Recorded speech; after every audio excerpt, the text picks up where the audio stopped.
video we will continue with plants part 3. This is the diagram from NCERT. Let's learn it. तो ये रहा plants का.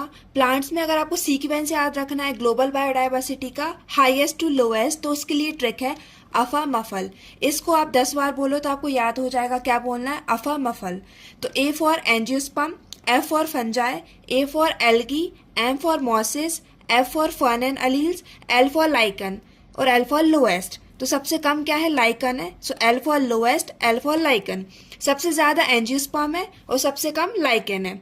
उसके बाद अगर आपको एनसीईआरटी का डायग्राम याद रखना है, उसके लिए ट्रिक है, मतलब इसकी आपकी पिक्टोरियल मेमोरी बनाना है. इसको और इसको साथ में याद रखना है. कैसे, A L A F M F, A L A F M F. Diagram के साथ इसको याद रखना है.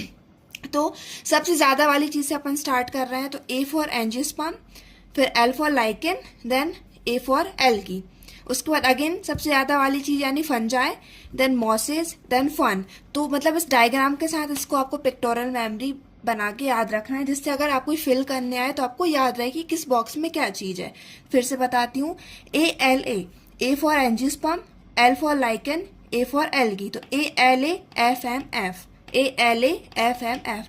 तो इस तरीके से आपको डायग्राम याद रखना है और इस तरीके से आपको सीक्वेंस याद रखना है कि सबसे ज्यादा एंजियोस्पर्म है और सबसे कम लाइकन.